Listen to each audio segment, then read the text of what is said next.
Bismillahirrahmanirrahim. Assalamualaikum warahmatullahi wabarakatuh. Alhamdulillahirabbil alamin. Wa sallallahu ala sayyidina wa maulana Muhammadin wa ala alihi at-tayyibin at-tahirin wa ashabihil mayamin, amma ba'du. Ma'asyiral muslimin wal muslimat, para pecinta kajian fikih zakat. Pada pertemuan yang ke-8 ini saya akan membacakan sebuah teks, yaitu soal jawab seputar zakat fitrah yang disadekan dari Risalah Amaliyah Imam Sayyid Habib Ali Khamenei Damadilluh, dan juga dari Risalah Amaliyah Imam Khomeini Qaddisa Sirruh. Soal yang pertama, siapakah yang wajib membayar zakat fitrah? Jawab. 1. Mereka yang telah mencapai usia taklif di malam Idul Fitri. 2. Tidak fakir. Dan ketiga, tidak berada dalam tanggungan makan orang lain.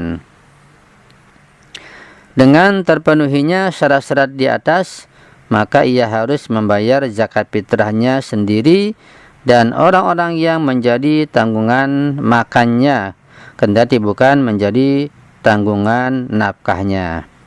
Jadi kepala keluarga, seorang suami, seorang laki-laki wajib membayar zakat fitrah untuk dirinya dan juga untuk orang-orang yang ditanggungnya, yaitu istrinya, anak-anaknya, bahkan juga pembantunya, bahkan anak yang baru lahir ketika di malam Idul Fitri. Namun bagi yang belum mukallaf, yaitu belum baligh, belum atau tidak berakal, seperti anak yang belum baligh, maka zakat fitrahnya menjadi tanggung jawab penanggung nafkahnya, seperti ayahnya. Sedangkan orang-orang yang masuk ke dalam golongan fakir tidak mempunyai kewajiban untuk membayar zakat fitrah. Bahkan mereka malah berhak untuk memperoleh zakat dan memanfaatkannya. Namun, jika mereka berkehendak untuk membayar zakat, maka mereka bisa membayar zakat dengan menggunakan sistem perputaran, yaitu sistem estafet, seperti yang sudah saya jelaskan. Maksudnya, jika dalam sebuah keluarga terdiri dari 6 orang, maka bisa hanya salah satu dari mereka saja yang menyediakan satu saham zakat sebanyak ukuran kurang lebih 3 kg bahan makanan pokok. Kemudian ia serahkan ke salah satu anggota keluarga. Misalnya ayah menyerahkan zakatnya kepada istrinya. Kemudian istrinya juga membayar zakat dan menyerahkannya kepada anaknya yang pertama. Anaknya yang pertama kemudian menyerahkan zakat fitrahnya kepada anak yang kedua. Dan begitu seterusnya hingga berakhir pada anak yang belum mempunyai kewajiban untuk membayar zakat. Dengan cara ini, kendati mereka berasal dari golongan fakir yang tetap berhak menerima zakat, namun mereka telah ikut secara baik.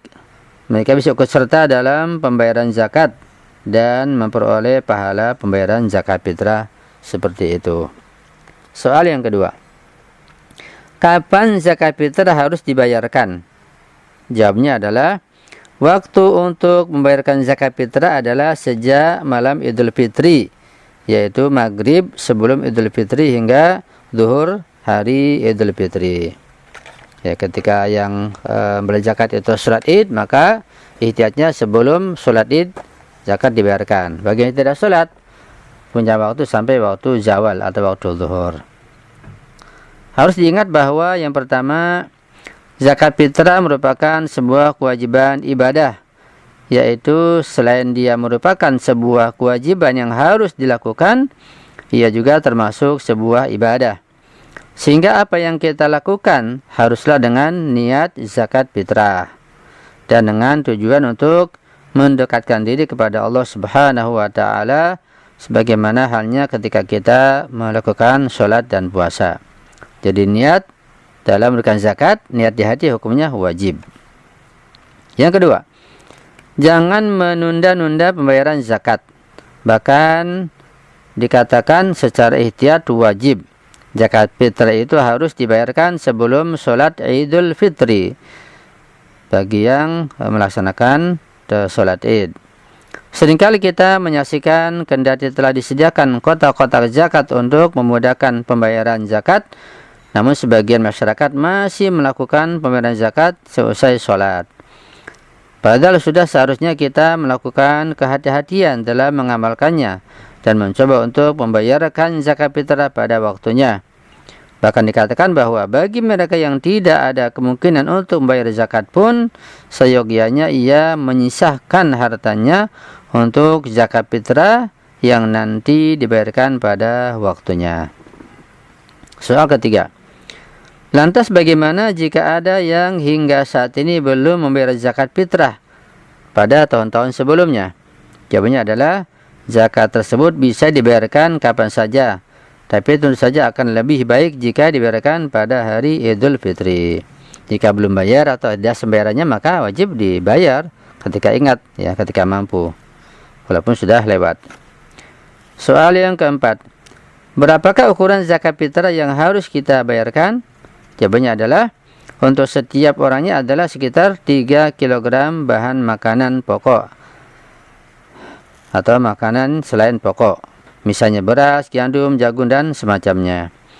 Biasanya jika menggantikan nominalnya sesuai dengan harga, maka tidak ada masalah. Alangkah baiknya jika kita menggantikan harganya tersebut seukuran dengan apa yang biasanya kita konsumsi. Jangan sampai kita mengkonsumsi kualitas yang bagus, beras yang bagus, namun dalam memberikan zakat fitrah, kita memberikan mutu yang lebih rendah kepada fakir miskin. Kendati hal tersebut tidak bermasalah, yaitu dianggap sah. Namun ihtiyat mustahab untuk memberikan sesuai dengan apa yang kita konsumsi. Lebih bagus, lebih baik tentunya.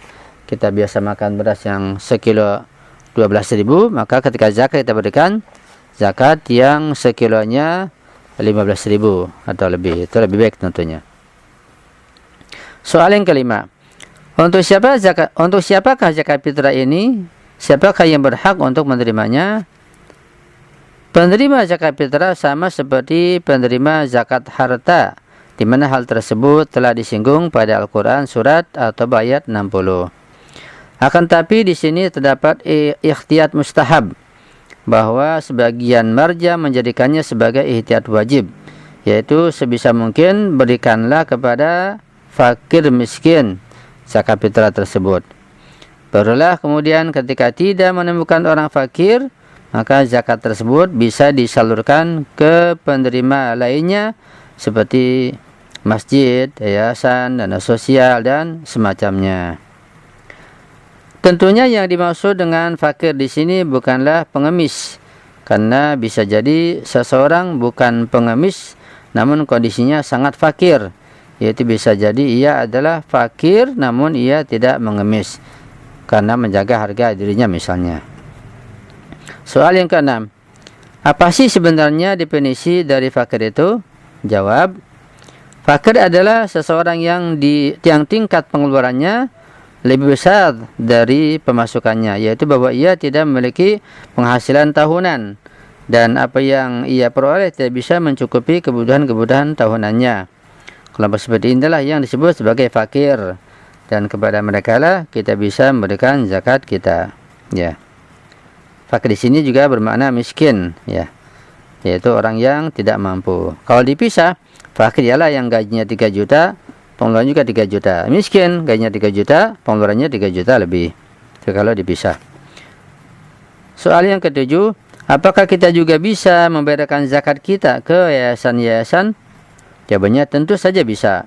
Jika kita mempunyai kepercayaan bahwa zakat kita akan sampai kepada yang berhak dan menyerahkan pada yayasan yang seperti ini, tidak ada masalah. Jadi boleh memberikan atau mengirim zakat fitrah kepada yayasan tertentu, kepada lembaga tertentu yang mengelola zakat.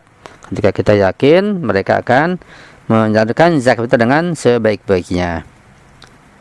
Sampai di sini kita telah menyelesaikan soal yang ke-7. Kita akan lanjutkan pada soal yang ke-8 pada pertemuan yang akan datang insyaallah. Jika ada kesalahan atau kehilapan dan kesalahan, mohon diperbaiki dan dimaafkan. Saya akhiri. Wassalamualaikum warahmatullahi wabarakatuh.